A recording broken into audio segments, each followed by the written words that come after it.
सभी बच्चों को नमस्कार। हम बात कर रहे हैं सिंगेज अलजेब्रा की, जिसके तहत हम बात कर रहे हैं बाइनोमियल थ्योरम की, जिसके तहत हम बात कर रहे हैं कॉन्सेप्ट एप्लीकेशन एक्सरसाइज 8.1 की। तो देखते हैं उसका नेक्स्ट क्वेश्चन। देखिए 16th क्वेश्चन क्या कहता है। जब तक हम क्वेश्चन पढ़ते हैं तब तक आपकी स्क्रीन पे क्वेश्चन आ रहा होगा, आप दीदारे क्वेश्चन करिए। क्वेश्चन कह रहा है कि find the middle term in the expansion of x square plus 1 upon x square plus 2 to power n। ज़रा समझने की कोशिश करिए। हम गिवन बाइनोमियल तो नहीं लिख सकते because it is not binomial, it is trinomial. हम ट्राइनोमियल भी नहीं लिखेंगे, हम केवल गिवन लिखेंगे। काहे को कन्फ्यूजन क्रिएट करें। गिवन है x square plus 1 upon x square plus 2 to power n। इसमें मिडिल टर्म लिखना पड़ेगा। ज़रा समझने की कोशिश करिए। मिडिल टर्म डिपेंड करता है नंबर ऑफ टर्म्स पे। अगर आप ध्यान से देखें ये मल्टीनोमियल है। मल्टीनोमियल में नंबर ऑफ टर्म्स निकालने हमने सिखाए थे आपको, लेकिन क्या ये बाइनोमियल है? नहीं। अगर बाइनोमियल हो जाएगा तो मिडिल टर्म आसानी से हम निकाल सकते हैं। जी हाँ, अगर ध्यान से देखो तो this is written x plus 1 upon x to the power 2। If you expand it you will get the same result. Have you got it? Now you multiply it by n, so this will become x plus 1 upon x to power 2n. If I ask you कि what is the power of binomial, you say 2n, and 2n is even number. 2n is even. If 2n is even, then number of terms will be odd. Because binomial का जो concept होता है कि भाई एक term ज़्यादा होता है, और if number of terms is odd then there will be one middle term. अगर ये 5 टर्म है तो एक मिडिल टर्म होगा, 4 टर्म है तो 2 मिडिल टर्म होंगे, तो 1 middle term will be there. तो जो मिडिल टर्म होता है, मिडिल टर्म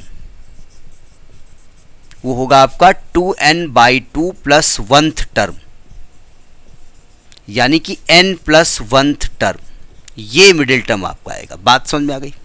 अब आप कहेंगे ये बताइए कि अगर हम इसको मल्टीनोमियल के हिसाब से लगाएं और वहाँ से नंबर ऑफ टर्म्स निकालें तो कोई दिक्कत नहीं। दिक्कत तो नहीं होगी, लेकिन जब आप मल्टीनोमियल में नंबर ऑफ टर्म्स निकालोगे ना, तो आप डिसाइड नहीं कर पाओगे कि नंबर ऑफ टर्म्स इवन है ऑड है, तो वहाँ ये दिक्कत क्रिएट हो सकती है। ठीक है, अगर n क्लियर होता 50, 60, 70 तो हम नंबर ऑफ टर्म्स निकाल लेते भी। 15 आ रहा है, 16 आ रहा है, 18 आ रहा है, लेकिन यहाँ पर n के टर्म भी हम नहीं निकाल सकते। लेकिन यहाँ पर हमको मालूम है कि this is the multiple of 2, and all the numbers which are multiple of 2 they are even number, and if it 2n plus 1 or 2n minus 1 that is odd number। ठीक है, तो हम यहाँ पर मिडिल टर्म निकालेंगे, बोले तो tn plus 1 निकालेंगे।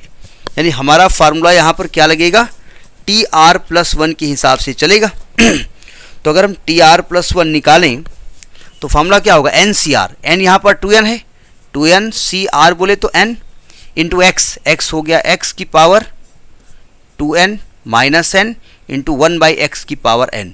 यानी एक्चुअली में ये r की तरह ट्रीट हो रहा है।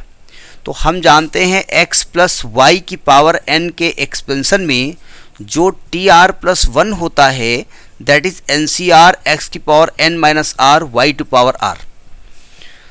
तो अगर इससे कंपेयर करें तो x की जगह हमारा x है और y की जगह हमारा 1/x है, n की जगह हमारा 2n है और r की जगह हमारा n है। अब इसको ओपन करो जरा। इसको खोलेंगे तो factorial 2n upon factorial n into factorial 2n minus n into x की power n into 1 upon x की power n will cancel out. तो this will become factorial 2n upon factorial n का whole square लिख दीजिए, या आप केवल 2n cn लिख दो, कोई फ़र्क नहीं पड़ता। तो ये मिडिल टर्म होगा। अब वो अब किस फॉर्मेट में आंसर दे रहे हैं वो अलग की बात है, बोले फॉर्मेट यही आ रहा होगा। इस टर्म में आपका आंसर आ रहा होगा factorial 2n upon factorial n का होल स्क्वायर, या आप 2n cn ही लिखा रहने दो तब भी काम चल जाएगा। ठीक है, ये डिपेंड करता है कि मल्टीपल चॉइस में आपको किस तरीके का ऑप्शन दिया हुआ है। ठीक है, तो this is question number 16th of concept application exercise 8.1 of सिंगेज algebra. Next in the next video. नमस्कार।